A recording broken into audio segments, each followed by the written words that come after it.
All right, well, looks like we have a pretty full house. I know people will be coming along.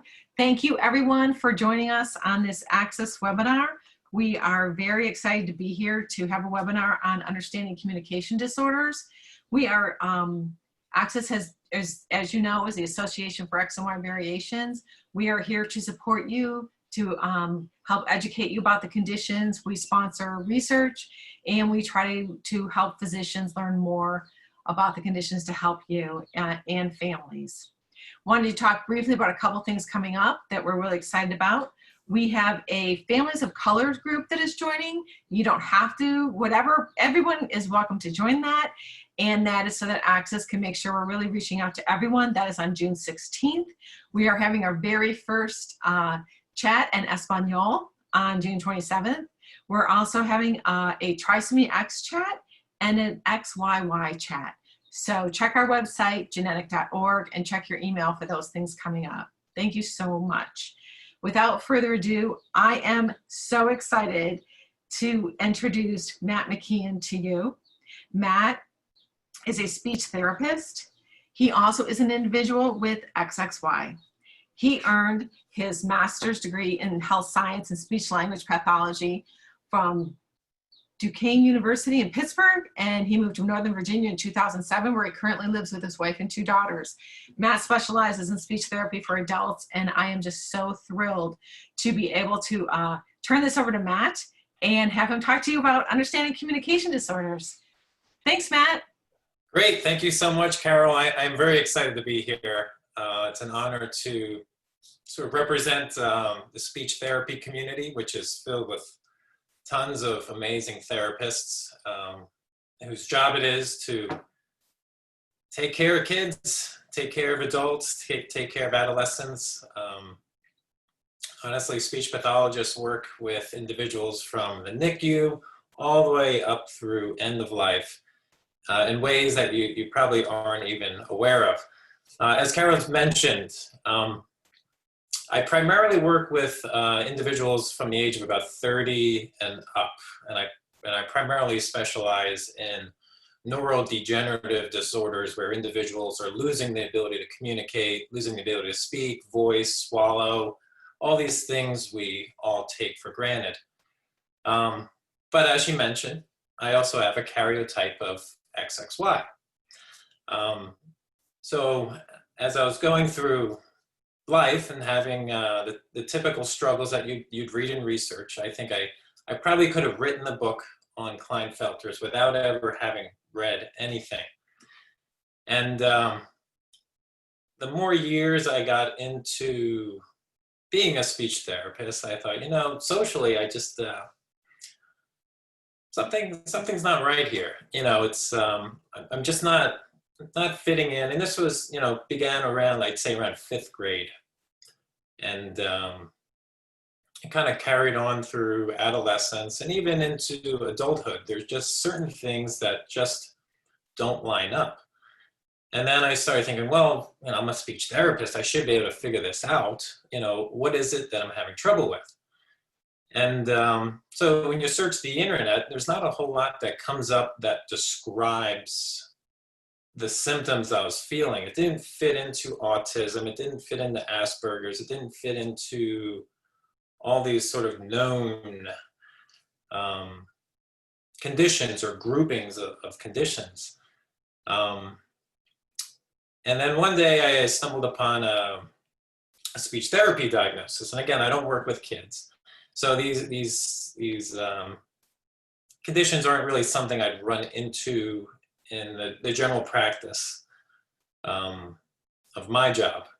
And there's this condition called social communication disorder. And I read through all the symptoms and I thought, yes, you know, that's something I can relate to. And this is something I want to get out there into the general community and to help people with Klinefelters or other sex chromosome variations that may be having issues with social skills.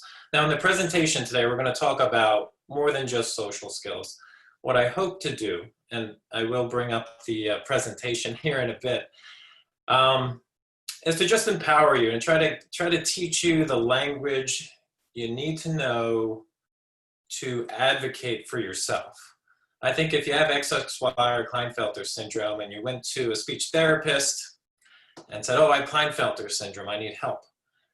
They might not have ever heard of Klinefelter syndrome. And they might not immediately know what to do with you.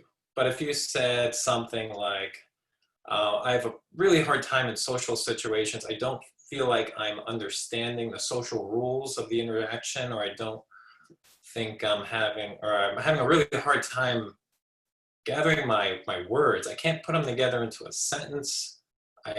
Or when it comes time to talk and conversation, I don't even know what to say. It's almost like there's if you would have a word bank to choose from to communicate with, the word bank is empty, and I don't know what to do.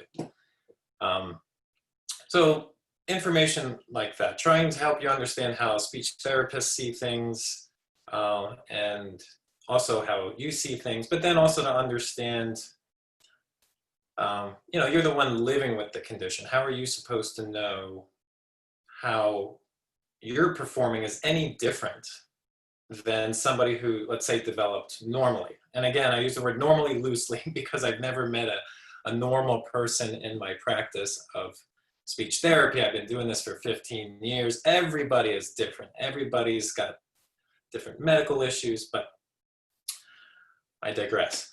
So let me go ahead here and see if I can share my presentation. And again, thank you everybody for taking time out of your Saturday to listen in.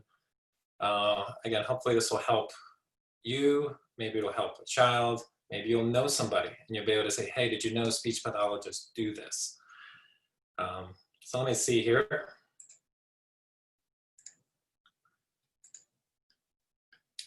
All right. So the title here is, we're going to try to cover about a master's level course and 15 years of experience in 45 minutes. I have no doubt that we can do this. All right. So our goals here. All right, so we're going to try to provide a basic knowledge and vocabulary used to describe communication disorders.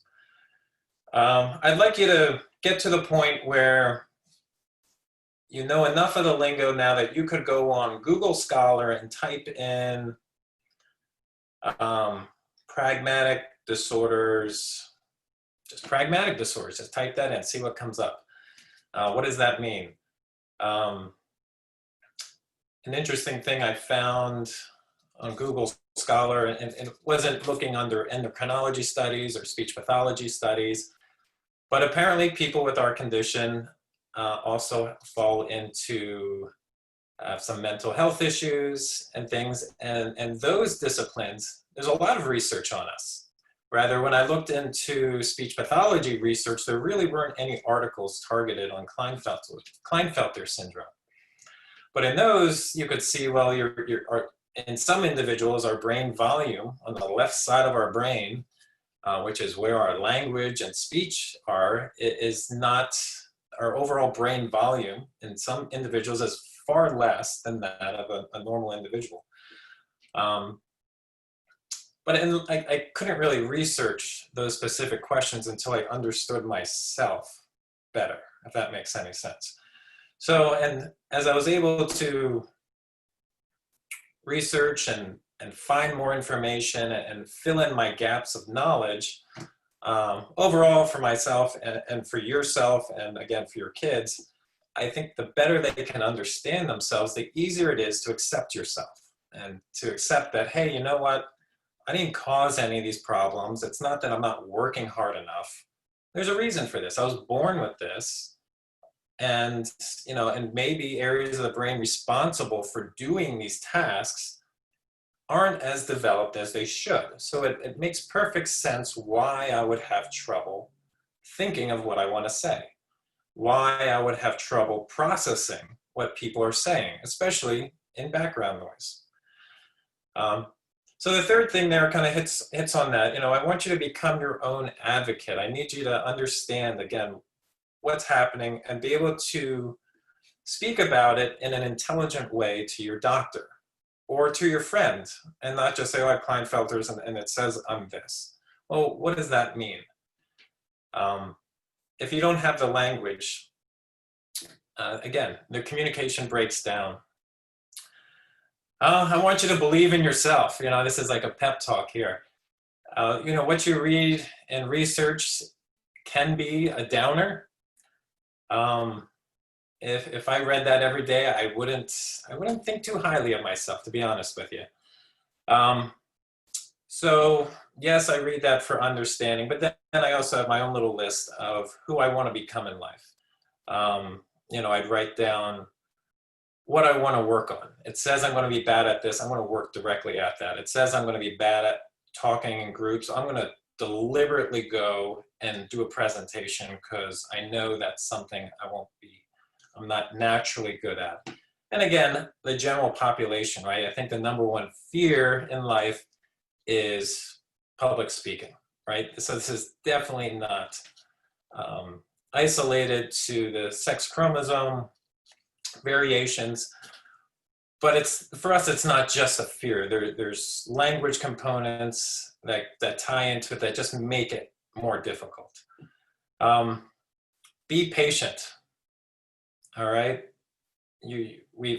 For some individuals, again, it's essentially we weren't born with the knowledge, if you will, needed to accomplish tasks. And so it's going to take time to understand it and to apply it and to master it. It's just going to take time. And then the biggest thing is don't be afraid to ask for help. Again, it's hard to ask for help if you don't understand how it's affecting you, but once you have the knowledge and you can phrase it into a good question and you can communicate it to somebody, ask them. Help, and I'm serious here, you know, help is the key word here. Generally, this is like a trigger in people's mind. If you're walking down the street and someone says help, all of a sudden, everybody in the community knows what to do. All right? They're going to go and help you. If you don't use the word help, you know, they might not know what to do with you. It's sort of as simple as that in some ways. And again, understand that everybody is different and won't necessarily meet this description. So what I talk about today, 2 years ago, I made a big push to try to meet people with Klinefelters, right? I went 36 years of my life, never meeting anybody. I worked in healthcare for 15 years, reading thousands of charts, never found one chart, not one, of any description of a sex chromosome variation. I thought for sure, right? Where are they? Am I the only one in the world who has this condition? But it's very much a spectrum. There are going to be people who have infertility as pretty much their only variable, their only symptom from it. And then you're going to find people way on the other side that just are having a much harder time. So everybody's different. What I say does not necessarily apply to you. This is not an open invitation for hypochondriacs to pop out and say, yeah, I have that too. Okay, you'll know it if you have it. All right, so all the world's a stage. This is so relevant in communication. So all the world, this is a quote by William Shakespeare. All the world's a stage and all the men and women merely players. They have their exits and their entrances. And one man in his time plays many parts. His acts being 7 ages. I'm not going to comment on that part so much. But so much in communication is knowing what your role is. What is your job? What is, whoever you're talking to, what's the expectation? You know, what are they expecting from me? And this isn't just Klinefelters, but everybody, but again, it applies to us because we want to know, well, what is I'm missing here? Well, you got to know what they want from you. And if you fail to give them what they're looking for, there can be a breakdown in the communication. So what does this mean? This communication is the whole package. It's not just words. It's how you say the words. It's the inflection in your voice. It's facial expression. You know, if you just go to somebody and you say, oh, hi, I'm Matt. Nice to meet you. How are you? You know, you're missing this whole nonverbal communication that's saying, hi, I'm Matt. Hi, nice to meet you. You're missing the smile that's saying, hey, I'm not a threat. I'd like to actually talk to you. You know, I might raise my eyebrows to just acknowledge that there's somebody in this noggin here. There's body language. How close am I to you? You know, am I too close? Am I too far away? Am I standing over you? Should I sit down? Am I talking too loud? Am I talking too quiet? Did I use the right words? Did I say something that offended the person? Did I just dominate the conversation? I never gave the other person a chance to talk. Or did the person ask me a question? I just smiled. You know, I don't know what to say. I'm just going to smile at you. There's so much that goes into communication, and over our life, this changes. From a child, you know, trying, you know, I wish this was more true of my kids as well, but everybody, you know, that your kids were more respectful of your position as parents, and that you expect certain things, but frankly, you're just not going to get it. But keep trying, right? But as you go through life, you got to talk to your teachers a certain way. If you get pulled over, you got to talk to the police officer a certain way. You should talk to your parents a certain way. And when you talk to your friends, you're going to talk to them. And all of these you're going to have different characters, if you will. And each character has different traits and different wording, and it changes throughout your whole life. So the more aware you are of what's expected in each communication context, the better you're going to do. And you might not even be certain of yourself, but as long as you're giving that communication partner what they're expecting, the communication will go through. All right, so the brain, right? You could probably talk about the brain for days, but I'm going to simplify it for you into 3 phrases. All right? Everything that we are is controlled by our brain. My ability to smile is controlled by my brain. My eyebrow movement. My ability to listen to what you're saying, make sense of it, differentiate the speech sounds from the background noise, and realize the background noise is not part of the message. Take that, understand what you're asking, compile a response, put that response into a sentence that actually is relevant to what you just said, and send all those messages down to my brain to get my tongue and my mouth and my soft palate and my vocal folds, and to breathe in and speak on my breath support and stand upright. And it's an extremely complex thing. So people who are good at this, you know, they may have worked at it, but chances are a lot of it just developed normally. So to highlight how specific the areas of the brain are, and again, this is relevant because we know from some of the MRI images of people with Klinefelters, the left hemisphere, right, this side of your brain, this is your language area, that's your dominant language area. Those areas of the brain, the total volume of them is less. Okay, does that inherently mean you're going to have problems? Frankly, I don't know.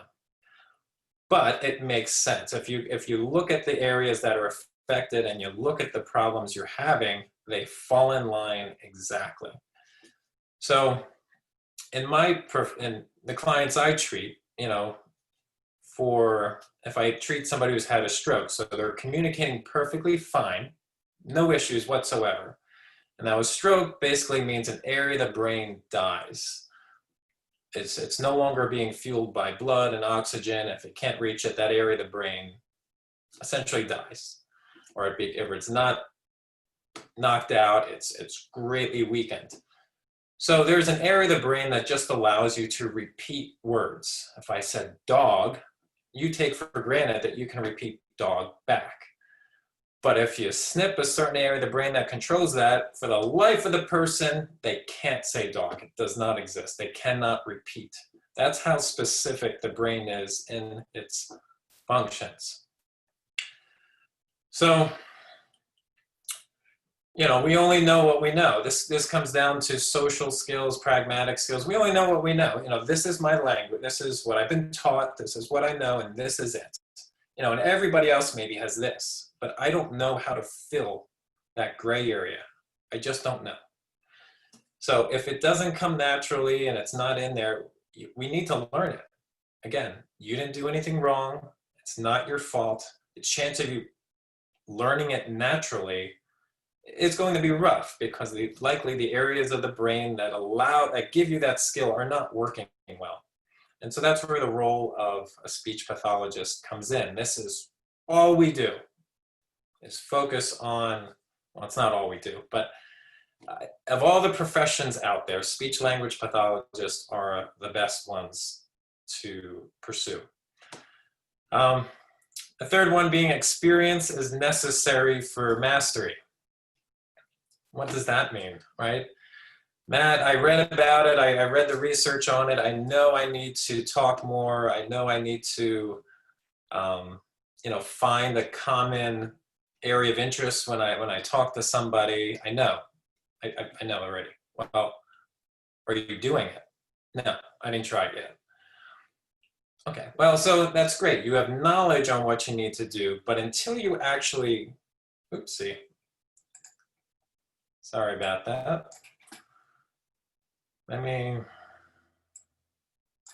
Everybody, there's my mail. There we go. Good old Apple opening my mail for me. Thank you. Oops. Sorry about that. Okay. Yeah, so you've got to apply it. You can have the knowledge, but until you actually apply it, you're not going to get much better at it. So this is what therapy looks like, is we evaluate you, we figure out what's not working right, and we help you apply it, and we build you up, and we give you feedback, and we give you confidence, and we work to, hopefully till we get to a point where you can integrate it into your identity, who you are. Okay, so communication disorder defined, it's an impairment in the ability to receive, send, process, and comprehend concepts or verbal, nonverbal, and graphic symbol systems, right? If you think back to when I was just trying to outline, and I grossly glossed over a lot of other processes that go into communication, but that's a big, it looks like a big complicated thing. So communication disorder may be evident in the processes of hearing, language, and or speech. I think you understand what hearing is. You probably understand what speech is, what's language, right? We're not talking about Russian, English, Chinese. We're talking about understanding the words that are coming in and then you taking your knowledge, your vocabulary, your understanding of sentence structure and putting it together into your expressive language. Anyway, we're going to talk about that. So let's go into this. So here, this is cited by Asha. Again, this, if I didn't say it before, this is on a Google document, which I'm sure we can make accessible. You don't have to write any of this stuff down. Sorry, I didn't say that earlier. Again, it's also being recorded. So if I mess up, you get to watch it again. But ASHA stands for American Speech and Hearing Association. Just about every country has their own speech and language association of some kind. I think in the UK it's a Royal Board of Speech Language Pathologists, but actually that might be a licensing board. All right, so hearing impairments, why is this relevant to communication, right? And again, this is more geared toward infants, pediatric, right? As you're learning language, I believe there's a hearing screening when they're born. And again, in your follow-up doctor's appointments, you want to make sure that their hearing is okay. If they're not hearing the sounds coming in, it's going to be really hard for them to learn the language, learn the speech sounds of your language, right? In every country, right, we have different speech sounds that are specific to your language. As you can see, that information's on there. All right, so if you're talking and your child's not responding, or maybe they're only responding when the stimulus is on one side of their head and not the other side of the head. Maybe they have fluid in their ears. Maybe there is something wrong with their hearing. But go ahead, always bring it up to your doctor. Just tell them I'm concerned about their hearing. Hearing tests are done by audiologists. They're very common. Insurance covers most of them. All right, so we went back, we talked about hearing very briefly. Speech disorders, all right, speech, you might have somebody say, I have trouble talking. Okay, well, that really tells me nothing. There's a huge amount of issues that go into talking. Speech specifically is the physical movement and shaping of the sounds. So common ones, I had articulation therapy as a kid. I loved going to speech therapy. They played games. They gave you gifts and rewards for practicing saying sounds correctly. These are a little more obvious to catch. Generally, you can hear it. Either the child is substituting sounds. Instead of saying P, they're saying B, or maybe they're just omitting a sound. There should have been another sound in there, but it's not in there. These are much more straightforward. You can generally even see the issue, and correcting these is not, for the most part, not going to be a challenge. So with speech, these are just some tips for you. Let's say you don't have a speech therapist near you. Maybe you don't have insurance, you can't afford to pay for it, your county doesn't offer programs, and we're going to talk about that a little later about what to look for in specific ages, but we're just looking in general, what are these big factors that go into communicating. So on the right side of the screen are developmental milestones for acquiring speech sounds. This is specific to English speech sounds. And across the top are years of age, and down the left side, that's kind of staggered, are sounds. So the first one here is P. The child should master the P sound by the age of 2 to 3, essentially. And if you go further down, the last one on there is J. Again, you might think, what letter is that? And again, these aren't letters, these are sounds. So in the English language, we have 26 letters, but we have 44 sounds, right? If you think about that for a second, as you're speaking, your mouth and your tongue and your soft palate have to change shape to articulate 44 different positions. Otherwise, if you don't change the position or you change something, you haven't changed the sound. So just speaking alone is incredible that we can organize that, and I can talk like this and not think about how to make every one of those 44 different sounds. But if your child's having issues, listen to see if there's any patterns. Is it always that one sound? Or is it always the sound like that in the beginning of the word or at the end of the word? Again, I said I don't work with pediatrics, but I have kids now. So I've had lots of experience communicating with young kids and teaching them language, which has been a really cool experience. But in general, when we teach people how to speak, you can't be above them saying, oh, say B, and then, they can't even see your mouth. They need to see the sound.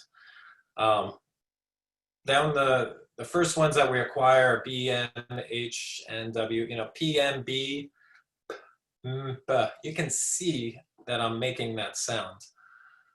So just as your child's learning, talk to them, use everyday language, get down to their level, play with them, show them the sound you're making. If they're making another sound, try to make a game out of it, make silly sounds. That's more captivating than, disciplined work.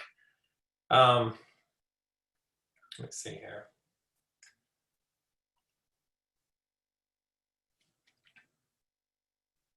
I put in there that, again, I'm trying to make you a speech therapist, even though you're not. But again, I feel for people who don't have access to care. So I said, compare with another word the child says correctly that uses the same sound. If they can't say bear, but they can say ball, they've got the B sound. Have them say ball a couple times, and then you can try to carry over that B sound over to bear. Bear is not a great word because R is a sound you learn later in life. But just to give you the sort of idea that the ability is there, they have it. They just don't know it applies over here as well. And so you've got to kind of teach them that. Again, be patient, make it fun, make it silly, and everyone always does better with praise, right? Telling people they're doing something wrong is not motivating, right? Think about your job, right? If your boss told you how terrible you were every day, would you keep showing up? Probably not. But praise is a universal thing throughout our whole life. It's everybody responds well to feeling good about yourself. All right, so that was speech. So expressive language now. Again, this is not a physical act of speaking. This is our brain organizing the vocabulary we have and to pick and choose which words are appropriate and in what order am I going to put them in, and putting that out there into the world for judgment. So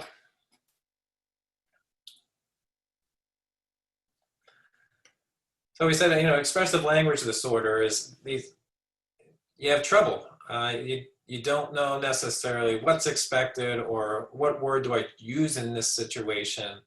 You just have trouble thinking. Some people might just say, I just can't think. I've said that quite a few times. And I think the general population says that as well when we're tired or overworked or the brain just isn't working correctly. But in other words, does a child know what's expected? We talked about this in the beginning. In that social context, does the child know what's expected? Okay, you're sitting in there in the class. You got to go to the bathroom. Does the child know it's okay to raise your hand? Or does the child know, hey, you got to raise your hand first? You got to sort of do this nonverbal language, get their attention, and then when you're called on, not say, hey, I'm going to pee my pants, but, let's choose different language here. Hey, may I please go to the restroom? All right, so that's an example of changing your language to meet the need of the situation. Do they have the vocabulary to say it? Do they have the sentence structure? And this is one that resonates with me in having this, this karyotype. And again, if you say this to people, oh, I just don't feel like I have the confidence to be like, I don't have the confidence either.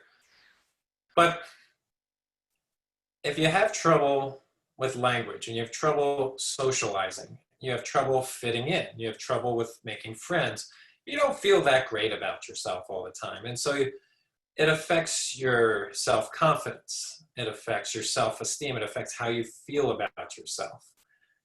And so you're not going to be able to look at someone and say, oh, he's got low self-esteem. Yeah, definitely. That's the cause. It's a feeling. And it's self-esteem, I believe, is more of a psychological term. But you could have everything you need, but just not have the confidence to do it. So just to be mindful of that. And we'll talk about how to try to improve that self-confidence.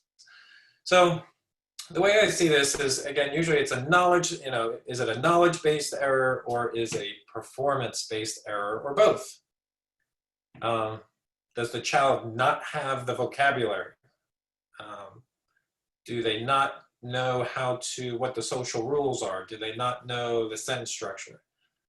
All right, so we're not going to worry about self-confidence there because they don't have the tools needed to complete the task.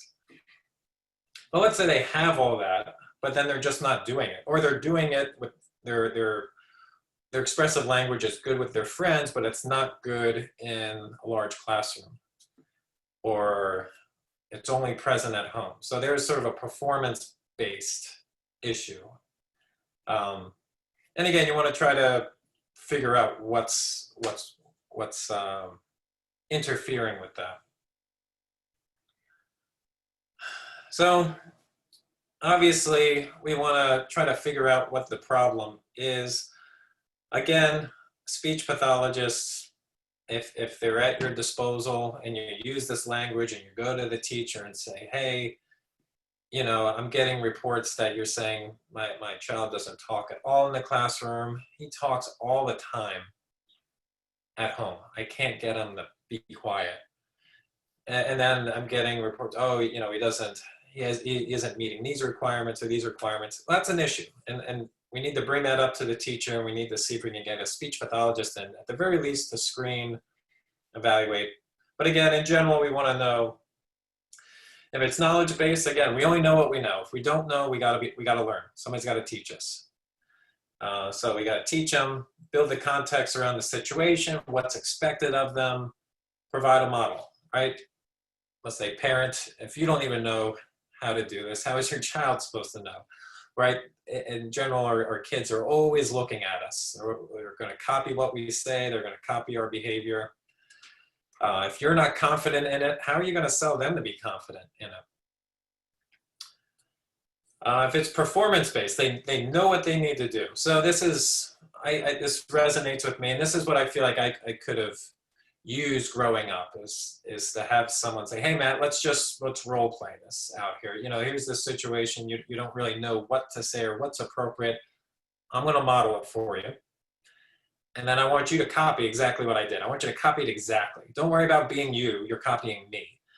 And just do it. And then give them feedback. Yes, that's exactly it. You know, and that's great. No one's going to know. No one's going to know you're faking it, if you will, that you're not comfortable with it. Because to me, you look normal. And that's all we're trying to do, is meet the expectations of the communication partner, so we can get through this awkward moment in our life.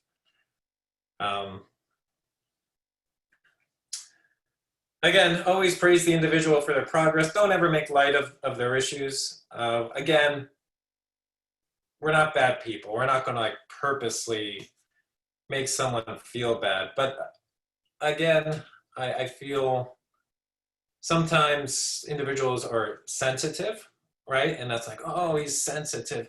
Again, that's generally not a choice. That's something that's ingrained in who you are as a person. And if you say something negative when somebody goes out of their comfort zone to do something, you may never get them to come back to it again, because you damage their ego, you reaffirm their self-worth as less than, and every time I do this, I just get made fun of. So just to be sensitive to it. Yeah, and again, I put in, the individual may be very self-conscious about their actual or perceived inadequacies, meaning they don't have any trouble at all. They're perceiving the situation differently for some reason. And again, I think it's good for an outsider to step in and say, and build them up and say, hey, you know, you can try to explain that to me. I don't completely understand, but just from an outsider's view, you look great. Everybody loves you. I found this just in my looking through and reading things. This is not specific to Klinefelters, but this is a systematic review. So this is where a researcher takes all the research in this area and compiles it and says, you know, this is what's fun about being able to do Google Scholar and look up things. So they looked at, you know, predictors of expressive language outcome among late talkers. My mom told me I started talking at the age of 3, right?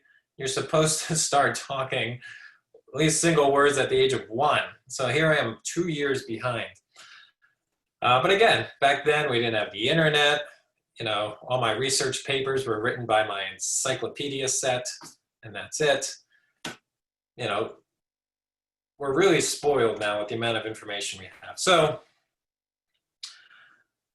according to this, those that were late talkers, the predictors of a better outcome came more from vocabulary size, receptive language, which we're going to talk about in a minute, and socioeconomic status. But the big things being, well, this is neat because we know people with XXY are at risk of being late talkers. And of all the research, they're saying the most important things here is vocabulary size. Build up their vocabulary. Talk to them every single day. Hey, I'm sitting in my chair. I'm going to reach for the lamp. Hey, can you get me that fork?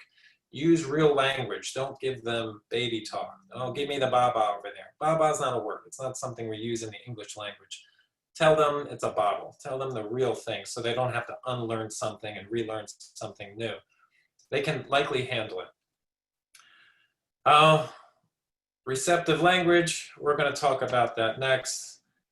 Let's just dive into it here. So receptive language disorder. So receptive language is us receiving the expressive language and being able to make sense out of it. What do I do with this information? Did I actually hear it correctly? This gets into a little bit of central auditory processing disorder. I tried getting a little extra knowledge on that, but I hear I might be wrong. I hear it's a little controversial, but essentially are we able to filter out the speech sounds and separate it from background noise? Can we process what is being said? If we can't, we're going to have trouble following directions. Maybe not a single step direction, but when they say, hey, when you go upstairs, get your socks. Also, then go into the second bedroom and get me that pen that's up on the counter.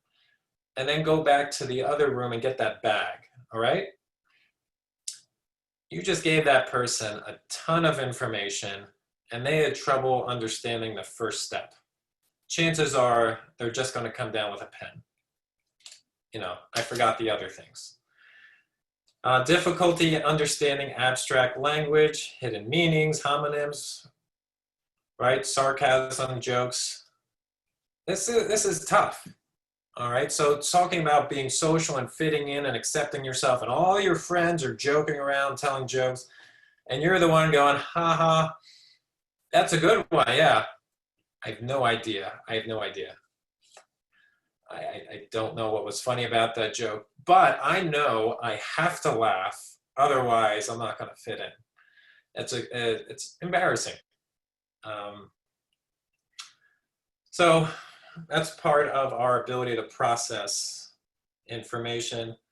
Difficulty attending the spoken language and providing relevant remarks, right? If we didn't really understand and then we just throw out what we thought and it's not related, there might be a moment of silence after you say that answer. As everybody tries to process, what do we do with this?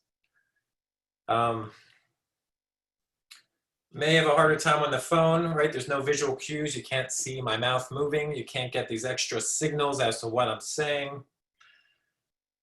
The speed at which people present the information, the faster we talk, the more complex it is. You know, before you do this, go do this, and after that, go do that. And if you don't do that, you're fired. Well, I might as well quit now, buddy, because I have no idea what you're talking about. Getting frustrated easily. Your child or even an adult, teenager son, you know, you're throwing all this knowledge at them. You haven't gotten their attention first. There's background noise. They don't understand what you're saying. They're asking you to repeat, and now they're getting frustrated. And you think they're getting frustrated at you. In reality, they're likely getting frustrated at themselves. Let that sink in for a second. They're not mad at you. They're mad at themselves. Because every day they have to wake up with themselves and deal with this issue that no one else seems to understand. And that's tough. It's a lonely journey. So just you know, if they get frustrated, don't feed into it. Again, people tend to mirror each other's behavior. You know, if you're cool, calm, and collected, there's a chance, not guaranteed, that they will also mirror that behavior. And just difficulty following a conversation. Again, this is tough. You know, you want to fit in, you're having trouble processing, you're having trouble thinking of your answers. You know, you're standing on the outskirts of the friend circle. You're not saying anything because you can't. You can't compete. You can't think of your answer fast enough. I don't have anything relevant to contribute. I don't really understand what's going on here. I'm just going to stand here. So at least I'm not just standing by myself over there. But again, it may be how they're processing everything that's going on, and it's just too much. So easy tips we can do is just try to eliminate distractions, eliminate background noise, ask the speaker to slow down. This is knowing and understanding why you're having trouble. Hi, Mrs. Can you please slow down and face me when you're, maybe you don't want to say that in front of everybody, but maybe as I just have a hard time getting it. I have a hard time understanding what you're saying. If you can just face me, slow down, and maybe as you're talking, just check for clarification and make sure. That would really help me. I realize it's a lot, but otherwise I can't process it. And then for you to realize, hey, it's okay. You didn't get it, ask, stop the teacher. Hey, I missed that. Can you repeat the second part? Don't just say I missed it, because nobody wants to repeat the whole thing they just said. If you can, tell them exactly what it is you missed. Or if you're talking, or if you're an adult and you're talking with a friend or a spouse, hey, I'm sorry, I zoned out there. Can you tell me the last word you said? I got everything else. What's the last thing you said? Okay, good, thank you. I apologize, it's my fault. And I put that at the end. I apologize to the speaker and reassure them that you really do want to understand, because for people who don't understand us, they might think you're just lazy, you're not paying attention. You're insulting the teacher's ego that you're wasting my time. And just to reassure them, hey, I'm trying the best I can here. All right, I can only work with what I got to work with. But I do want to understand, and that's why I'm asking you to repeat it. Okay. So, social communication disorder. Hopefully you guys are still awake and paying attention. I think this is sort of runs rampant in the XXY community. Again, not everybody, but I think this is it. If you aren't mixed into the autism, if you don't have a mild autistic spectrum, or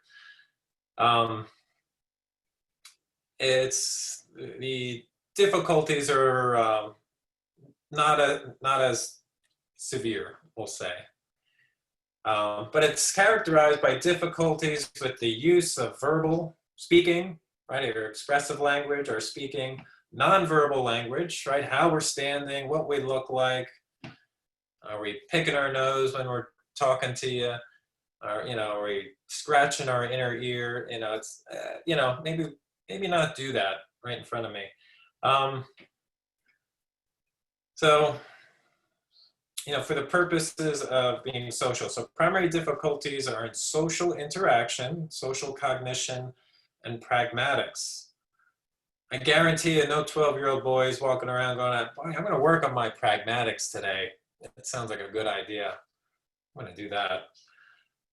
Specific deficits are evident in the individual's ability to communicate for social purposes in ways that are appropriate for the particular social context, right? That's what I'm talking about, in the sense is, the world is our stage, and there's different scenes and there's different characters, and what is expected in this social context.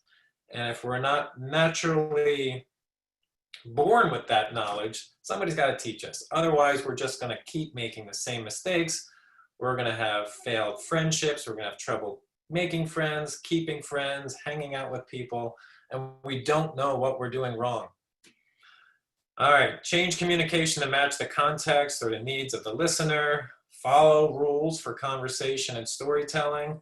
Right, conversation is generally back and forth. It's not this person jamming all their thoughts into this person and never giving them a chance to respond. Understand non-literate or ambiguous language and understand what is not explicitly stated.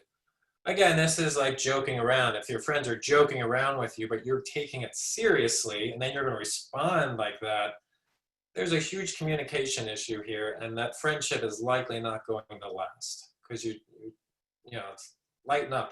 I'm kidding. So at the bottom, I mentioned it earlier, the American Speech and Hearing Association is a great website, explains lots of communication issues. If you want to appreciate what you don't have, go and read through everything. But anyway, it's a great resource. It spells out things. There's more links to more things. All right, pragmatics. Pragmatic language refers to the social language skills that we use in our daily interactions with others. This includes what we say, how we say it, our nonverbal communication, or eye contact, right? Who has trouble with eye contact out there? If you have XXY, can you look at people in the eye as you're talking to them? Or does that distract you? Does that interfere with your ability to then process what they're saying? Do you look at the ground or look all over the place? You know, are you standing there like this, or are you relaxed? How appropriate our interactions are in a given situation. Pragmatic skills are needed for communicating our personal thoughts, ideas, and feelings. Children with difficulties in this area often misinterpret or misread other people's communicative intent, and therefore will have difficulty responding appropriately. All right, so based on everything we've said, this should sound familiar. This is pragmatics. This is what the 12-year-old boy is going to work on today. Is I'm going to work on eye contact. I'm going to work on not standing so close to that person, or I got to stand closer because, you know, they can't hear me. So this is just a list of pragmatic skills. So if you look through all these, and then, you know, if we weren't all social isolating right now, and you observed other people's behavior, you might notice some people sort of violating some of these rules. And in a way, they should work on it, because these are things that we expect to see from you. Now, I know eye contact is different in different cultures. I don't want you to violate the rules of your culture. I don't want you to offend your superiors in your culture. But eye contact is a big one. Admittedly, I would say I had a hard time with it. And that example I gave you is sometimes if I'm just focused on making sure I'm looking at your face, I might actually stop paying attention to what you're saying. I don't mean it, right? But I know this, so I will deliberately alter my environment to get rid of distractions and make sure my laptop is closed. I have no other distractions, so I can focus just on you. But if you don't look at people and you're constantly looking away, it may tell the person you're not paying attention. You're not interested. You're not interested in talking to me. And that might be the last time you talk to that person. It depends on that person. It depends on their ego or their self-confidence. Oh, well, if he doesn't want to talk to me, then forget it. I'm not talking to him. Turn taking. Right, allowing somebody else to talk, maybe even inviting someone. Maybe you notice someone in the group that has trouble, you know, be the bigger person, get that person in the conversation. Hey, Tom, what do you think of this? Anyway, this is something you can look through. And again, everybody's different. If you have a parent or a friend and you're able to confide in them, and it's not going to be blasted through the whole school or something. Hey, you know what? Can you just like tell me what I'm missing? Like, I feel like I'm missing something as I'm talking. Like, just pay attention. Tell me, am I responding too slow? Am I saying the wrong thing? Am I standing too close? You know, just give me some feedback. So, social skills groups. I think this is where the treatments would be at, if you will. if I was in control of this, knowing the difficulties I had and what I felt I needed. I basically needed a safe environment to teach me what I had to do and allow me to practice it until I was completely comfortable with it, and then I could go into society with it and not be afraid of being judged or doing something wrong. But if you don't have, so again, ideal, it's best if you had a speech pathologist evaluate you to figure out exactly what it is you need to work on. If they could lead a social skills group, I know these exist. But again, stereotypically, they exist for people with autism. And if you go in and say, I have Klinefelter's, well, I don't know what that is. And, oh, and I don't have autism. Well, I have social skills problems. I have trouble with pragmatics. I need to be in your group. I know I don't have autism, but there are no other groups around here. So would you consider welcoming me into your group? It's better than nothing. If you don't have a speech pathologist and you don't have a counselor is another great professional who can orchestrate social skills groups. Maybe your severity isn't justifiable to be covered in school by a speech pathologist, but maybe the counselor has a group that you can get into where you could talk to them in confidence. All right, in confidence is a counselor's middle name. They should be the safest, one of the safest people in the school you can talk to. If it's outside of the school, right, we have Zoom. 2 years ago, when I made sorry to make this about myself, but I have the condition, and this is essentially how I would have liked to have been treated, but wasn't. I wasn't given these resources. You know, I'd go to doctors and say, you know, are there other people with this condition? Can I compare notes? I want to see how I'm doing. Nope, don't know anybody else. Nope, don't have any resources for you. No, let's just make sure your testosterone level's fine and your blood work's fine. Good, I'm treating you perfectly, right? What about these brain images and these social, you know, the question was never brought up. It was never offered. It just doesn't seem to be on the radar. Again, if people aren't experiencing the same problem you have, they don't have the empathy, they don't have the understanding of what it is you're going through, and it's just not on their radar to consider that as a need for you. All right? Having had it, it's a huge need, right? We live in a vocal world. Even if you're an introvert, it's still healthy to communicate with other people. And it's really great to talk to people like you, that understand you, I'm not saying the literal sense of understanding your speech, but understanding how you likely feel. And the only people that can really give you true empathy are people with your same condition. So if I didn't have this condition, I likely would not be giving this presentation today because I wouldn't know the need exists.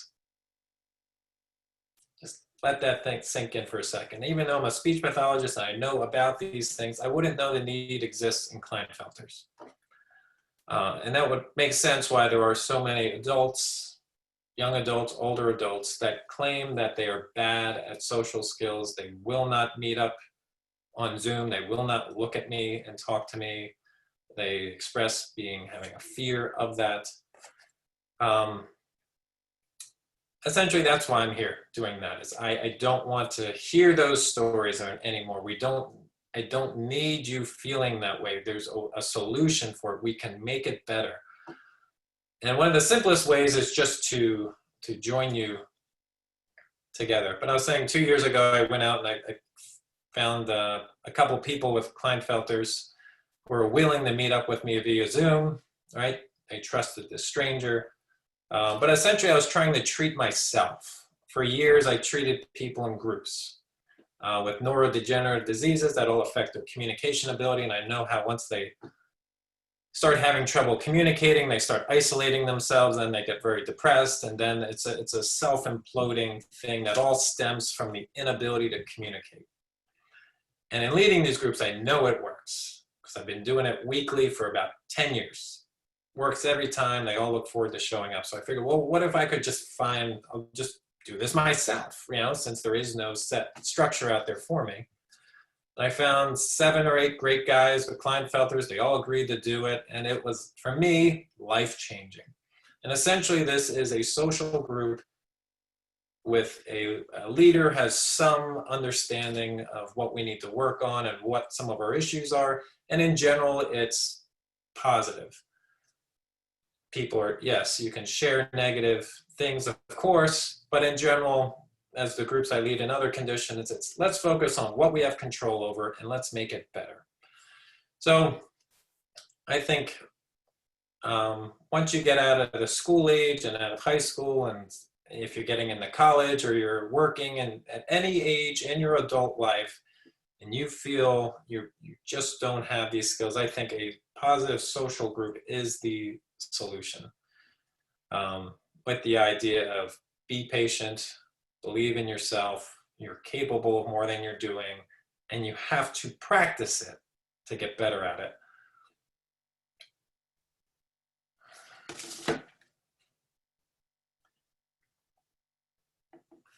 Well, I can see I'm doing a great job on time management. The next couple of slides are just resources. I don't work in the school system. I don't do pediatric, but there are resources available there for you. So the ages from 0 to 5, you want to be, regardless of known or unknown condition, you want to be tracking their milestones. These are the 5 common ones here. The CDC, I was looking at their website, they have a great outline of the developmental norms of what of these 5 areas, what you should be meeting at 6 months and 12 months and 1 year, and speech and language. And you can follow that and just see if you're tracking along. Early intervention programs in the United States, they're available in every state. Again, resources for children with intellectual and developmental disabilities. I don't think uniformly Klinefelter's is seen as a disability. I don't know, Access can maybe elaborate on that one a little more. Again, because, well, if you had autism, that's a much more recognized diagnosis. And the community knows what to do when they hear that, even though that's a whole spectrum. But the doors seem to open up for you a little more when you have a known and understood condition than if you have something less known. But that's why we're doing presentations like this, is to try to make it more known, more accepted. Parent resource centers, working with families, infants, toddlers, children, and youth with disabilities birth to 26. I hear these in my county, there's a parent resource center. It's free. You can call them up and I'll say, just tell them your story. Again, use the right language. You don't have to necessarily use Klinefelter syndrome, initially just to get your foot in the door and get their ears alert to, hey, a pragmatic issue. I know what social skills are. Yes, that rings a bell. And by the way, it's caused by Klinefelter syndrome. And then you can educate them. School age. I'm told unless the issues are really affecting their overall school performance, even though the issue is there and deserving of therapy, unless it's affecting their overall performance, as in their reading skills or their writing skills, they may not qualify for speech therapy in the schools. Don't hold me to that. But again, take your knowledge, go to the principal, go to the counselor, the speech pathologist. These are what your concerns are. When you have trouble with reading, writing, this may fall into a learning disability, which is, again, a more common recognized word. And you can see the definition there. You have troubles with reading, writing, or social skills in people who otherwise, I like this, normally skilled and educated. Yeah. In persons who appear to be otherwise normally skilled and educated. There's probably a better way to word that.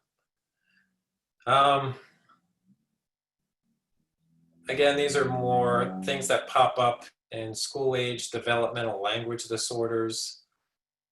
Specific language impairment is, I believe, the most common one. where this is not so much reading, writing, but it's more geared toward communication, what we talked about, our expressive language, our receptive language, our inability to master spoken and written language. So these are things speech pathologists work with all the time in schools, and there is a language delay. The child is just having trouble in certain areas of language, which we're not going to get into here. And again, the main idea is to make sure you know the language to use, to advocate for yourself, to go to the right people and get their attention. This is coming to the end of our presentation here. Carol, this specific one here, Catherine, Carolina Peds website, it looks like she's an independent practitioner. I don't know her, but when I was looking for social skills explanations, she does blogs, and she's a great explanation, spelling out in more detail what these pragmatics are, these social skills are, some resources to get other information on it. Again, the American Speech and Language Association is what we have here in the United States. It's a huge organization. We have about, I think, close to 200,000 speech language pathologists in the United States.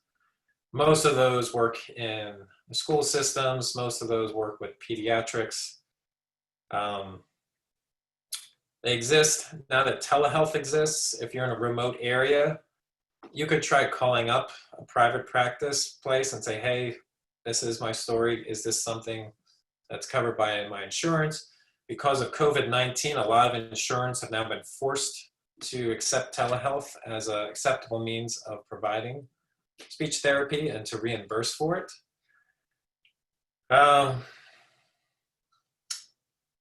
And the Centers of Disease Control, this was the website that talked about milestones. They even have an app on there you can use, in your free time, track your child's development. That's kind of the last slide here is, again, this was, I liked seeing this as a speech pathologist and a person. So this was a study done. This is just a small snippet out of the general view of it, but it talked about how the overall brain volume of people with KS compared to controls was just, and it was less in, they give you these specific areas, the insula, putamen, caudate, hippocampus, amygdala, temporal lobe, frontal lobe. Those are all important parts of our brain for language. And again, every part of the brain is important. You want them all functioning. But the frontal lobe is responsible for speech production. The temporal lobe is responsible for processing language. The amygdala is tied into emotions and emotion regulation, and hippocampus is memory and being able to remember semantic meaning.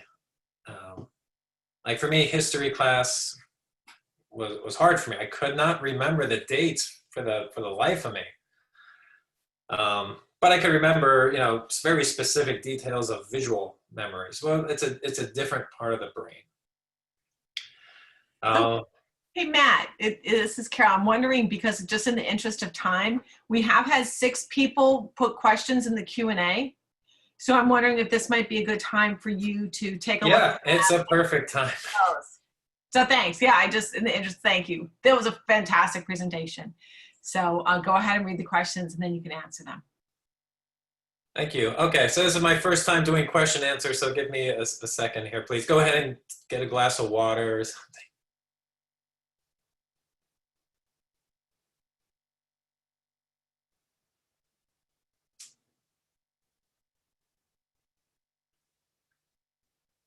Oh. Well, thank you for the people who asked the questions in the beginning. I wasn't tracking the questions as I was coming in. But someone had just mentioned, name the disorder group that you fell into, and then tell me what the characteristics and how they fit into the disorder group you see. I'm sure this is, but I was never diagnosed as anything. I wasn't diagnosed with Klinefelter's until I was 20. I knew something was off. I had no idea it was going to be this grand of a diagnosis, but it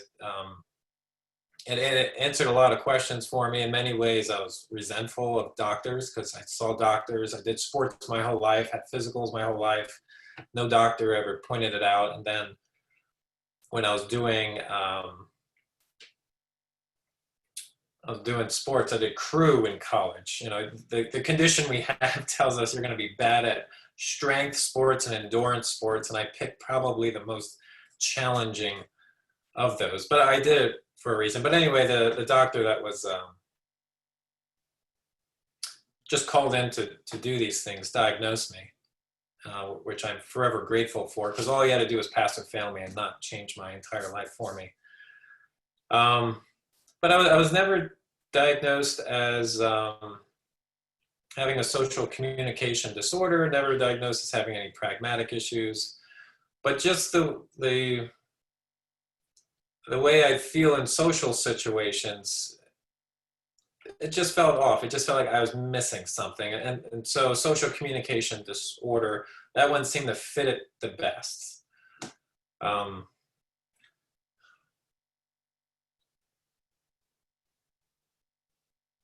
Have you ever heard an SLP talk about neologisms? I believe neologisms are made up words. Essentially, I see that in people who've had strokes. Essentially, they'll say a combination of sounds that does not create a word. But I believe I'm correct in saying that, but I believe it's more an individual with schizophrenia, may also be seen in autism spectrum disorder. But I can't speak to that in terms of it being prevalent in, let's say, the XXY in absence of autism or schizophrenia.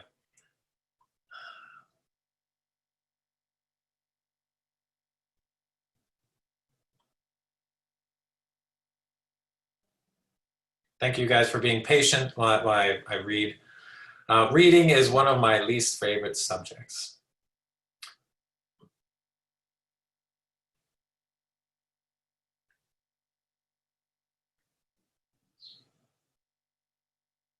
All right, so this one question is, my 17-year-old XXY son is challenging time writing clearly. I get the general idea of what he's trying to say, but the writing is very choppy. He had an extremely challenging time with remote learning. I can imagine so.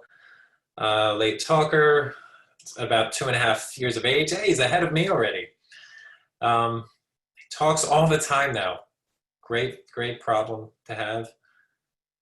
Does Klinefelter's affect his ability to write clearly? Yes, I believe so. So if I'm going to write a paper, everything's got to be shut off. I can't have any distractions. Yet I'd have a roommate in college and he could write a paper and watch a movie at the same time, and at the end of the movie his paper would be done. If the TV was on, I probably wouldn't make it past the first paragraph. My brain just wants to attend to everything else going on around me. Yeah, so, I mean, I was fortunate. My mom was an editor, and so she was really good at driving home how you write something. So I can't say my experience was fair compared to other people's. But I think when we're talking and even when we're writing, it's sometimes helpful to finish the phrase. You know, I want to talk about X, whatever X is, you know, kind of put that carrier phrase in there, and whatever goes in X is what you're trying to talk about or what you're trying to think of, and that's your topic, and that's what you're going to branch off from. Or, you know, what I'm trying to say is, and usually whatever X is exactly what you're trying to say in the most succinct fashion without talking around the whole thing. Just tell me what it is you're trying to say. But yeah, but Kleinfelter, I mean, I had a very difficult time with grammar. I had a very difficult time just writing in general, just keeping up with things. I could never keep up with the notes. I was always trying to copy, not that I want to copy off other people's, but, I needed to look at other people's notes. I just couldn't write it fast enough. That's what you're talking about here. But yeah, it's, it's getting an outside view in there. Parents, again, being a parent, I realized, I wanted to do my best to make my kids' lives easier, and they don't want it. They don't want me to help them. And so you may have to pay for a tutor, get an outsider's view on what's going on, and it might be relatively simple. Let's see. Have you heard of PEERS? I have not. The Autism Spectrum Disorder Diagnostic Clinic out of the Educational University Department here conducts it after they researched it. Thank you, Wade, for putting that up there. I will look into that. Dave, I'll just read this out loud. Before I forget my question, when you were talking about communication pertaining to teachers, et cetera, and maybe you haven't brought it, but in relation to an IEP, how can you use that in an effective way for both parents and more specifically the child? And secondly, when is the appropriate time for parents to consider getting one?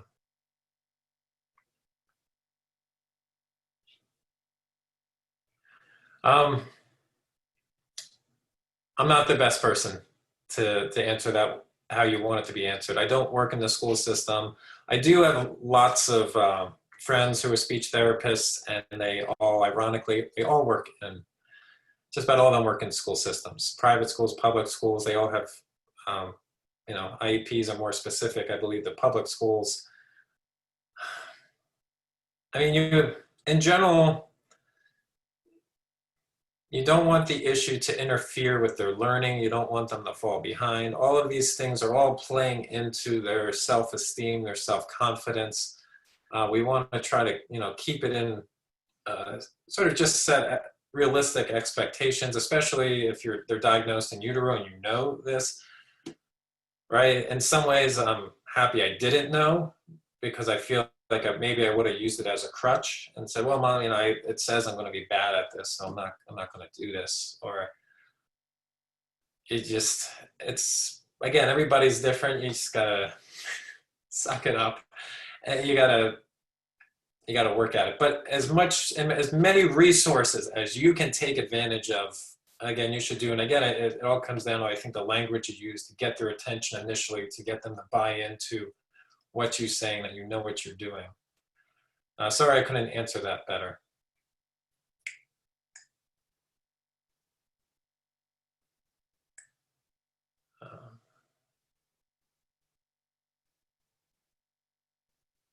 So a question is, how can an SLP engage with an occupational therapist effectively, and vice versa, given the OT assesses occupational functioning in context of cognition?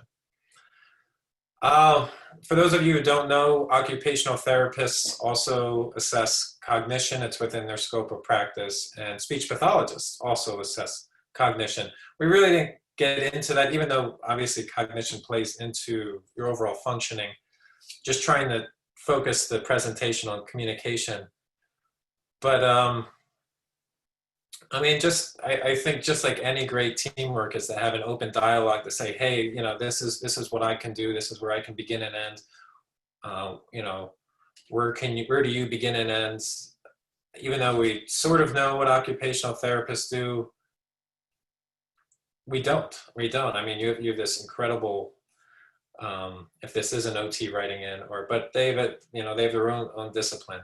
And I guarantee you, everything, the way I treat people every day, you probably don't know the disorder even exists. And I earn a living and pay a mortgage fixing things you've never heard of.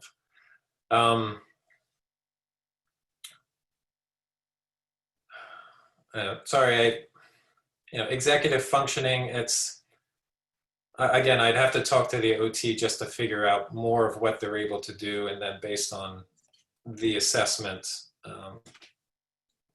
just work together. I'm watching for my 30-year-old son who has KS. How can he find a group like yours? Well, I was talking to Access.